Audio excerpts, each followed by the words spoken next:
So when I play this song, can somebody give it their all and show me their best dance move?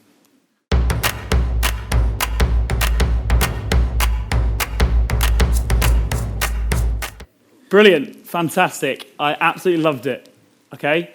And I was seeing all of your faces when I did that, and I saw you go, oh my God, not another one of these awkwardly painful, engaging activities that is supposed to get me up and listening to what you're saying. If everybody in this audience thought, oh, it's okay, somebody else will get up and do it, then we would still be sat here listening to that dead cheesy song, and you wouldn't be able to hear what I'm going to say. So thank you very much to that one person that did get up and start jiving. So I signed up to a TED Talk because I thought it'd be quite a cool, unique experience and possibly once in a lifetime. And once I got my application accepted, I realized I've actually got to develop on the title that I submitted. And I thought, I best get thinking. So the reason why I did it is because I wanted to become one of those multi-millionaires that gets millions of streams on their YouTube video that everybody then goes on and watches, and they're like, yeah, the most inspiring person I've ever seen. That's a joke, I'm messing. But what if everybody thought like that? That is the title, okay? It's often thought of in a negative way, but instead of that, I want to make sure that I look at it in the positive way. For example, when you were a kid, your mum and dad, if you dropped something on the floor, they'd go, oh, pick that up. If everybody in the world thought like that, then the world would be covered in rubbish. Imagine if everybody thought like that. As opposed to looking at the negative connotation, like I said, I want to look at the positive side of it. So hopefully, through a couple examples and some thought-provoking words, I'm going to be able to give you something that you can take back to your organizations, your businesses, your social groups, your classes, and your friends, and use it to your advantage. So, my job, I work at Chester Students' Union, and a large part of it is all about facilitating students to get involved, get engaged, and get active. It's tough enough getting students out of bed in the morning. But as a facilitator of sports and societies at my university, I'm constantly trying to get students engaged and active, and like I said, involved. But I often get the response of, I'm too busy, I can't be asked, or it's just not on my priority list. This year, this is our Sports and Societies Fair. We saw quite a big decline in the number of students that actually attended this, and subsequently, we saw a decline in the number of students that then signed up to become members of our sports and societies. See, this could be down to a few reasons. Could be down to the amount of distractions like social media, or as my dad said, video games. Or is it just for the need for students to prioritize earning money and putting their course first? Because I've been a student, I understand what it's like. Are they doing that over a social life? That's what I question. The thing is, though, I'm just not sure. There are many factors to this. However, I think one plausible explanation is social media, its mindset, and its links with smartphone syndrome. With technology developing at a frightening rate, I think my generation is doing less of everything. Less face-to-face communication, less going out for drinks with friends, less physical activity. All because we're getting sucked into this mindset and sucked into technology and becoming engrossed by it. It's everywhere. You've seen it all today around you, even just for this TED Talk. And it was quite interesting, when I walked in and was just waiting just before my talk, I looked in the break, and the amount of people that were sat there on their phones when they were sat next to somebody else was just a really interesting thing to see. I'm a people watcher. I believe my generation, though, is quickly losing the ability to hold meaningful conversations, and I think it's losing basic social skills as well. And I also think that it's not just my generation now, it's generations above mine and below mine. So I just think, what if everybody thought to put their phones down and lift their faces up? So after practicing this talk quite a few times, I sent it on to friends and family for feedback, as I think most people do. And a lot of people said to me, oh, well, that's easy for you to say as a confident person that is comfortable within themselves and doesn't really care what other people think about them. This really made me think, and so I thought, do you know what? I'm going to put myself in the shoes of somebody else that has opposite personality traits to me. Here is me encouraging somebody to get themselves out there, get involved, get engaged in something, when for all I know, that person may be suffering massively with their mental health, multiple issues inside and outside of their education.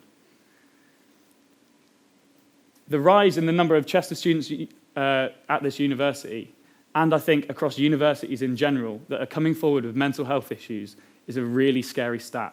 I even saw yesterday, University of Nottingham are doing a massive campaign against suicide, and they put a stat forward that 95 students last year across the UK committed suicide.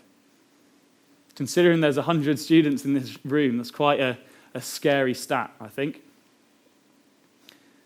And I thought, me personally, I've not struggled majorly with my mental health. I've always been quite a confident person. I thought, am I now in the minority of people that actually hasn't suffered with mental health issues? And I thought that was quite a scary thought.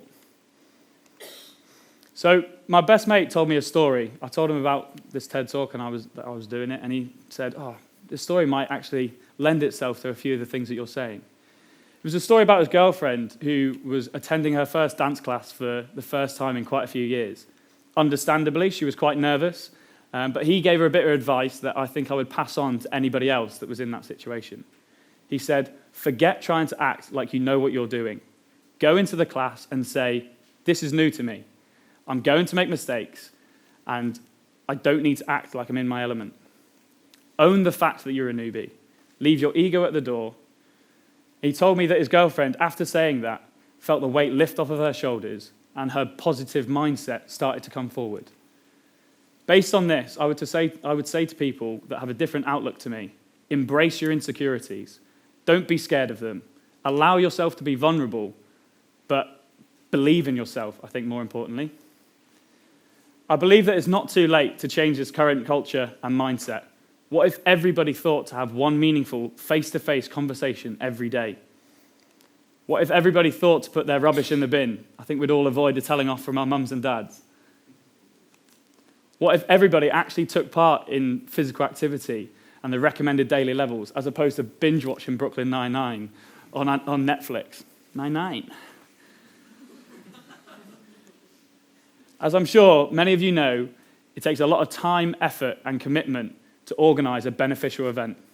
So much so that it can have a massive effect on your personal pride, confidence, if it's not very well attended. So just imagine the organisers of this TEDx talk, all the effort that they've gone through, and none of you actually turned up here today. I mean, as I was writing this, there was no guarantee that any of you would. So thank you very much for turning up, and I'm sure the TEDx organisers are very glad that you have. And I'm sure that a lot of them, especially the ones that have been heavily involved, will think, brilliant, smashed it again this year, and I'm actually really proud of myself because look at how many people attended.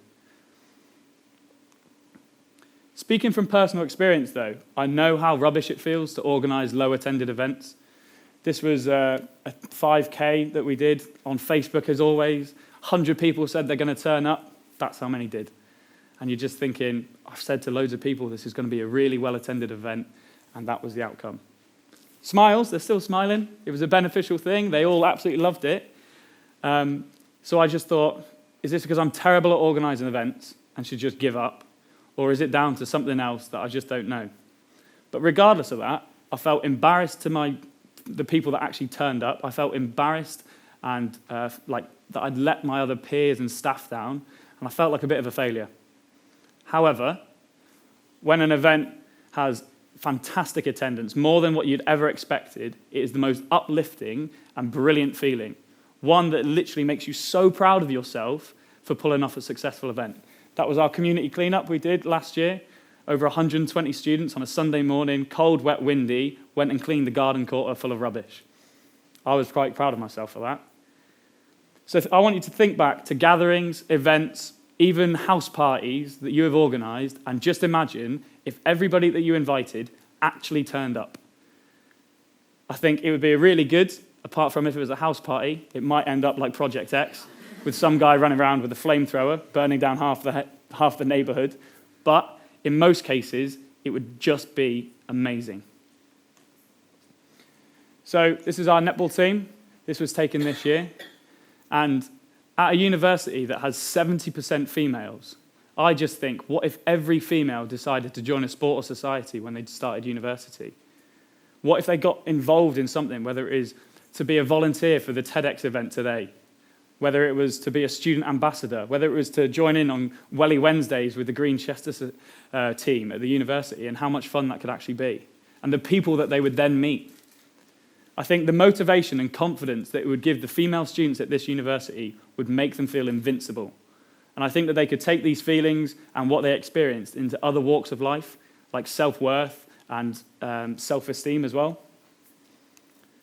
So there are 100 people in this TED Talk, and I doubt that many people that aren't my friends or family will actually take the time to watch this talk when it's posted online or in 3 or 4 weeks. But what if everybody here took away the positive side of that saying, but what if everybody thought like that? The effect that it would have on your social circle would literally be amazing. What if everybody here shared this video? And what if everybody that they shared it to shared it on again? Because the effect of looking at the positive side of the saying, but what if everybody thought like that, is a society that gets involved, is full of proactive people, trendsetters, role models, shepherds, not sheep, and people that encourage others to get involved. You are my Instagram influencers, just like from Fire Festival. Okay? So take that tool that you have got, because I feel like I am preaching to the converted as you all bought a ticket, well, got a free ticket for this TEDx event, and a free lunch as well. But I think you are the converted, so you could be my influencers. You could go back to your social groups and go, do you know what? I'm going to at least get 1 or 2 other people actively involved in something, because the difference that that could have on their mental health could be absolutely insane. So, when I play this song, can somebody be brave and show me their best dance move?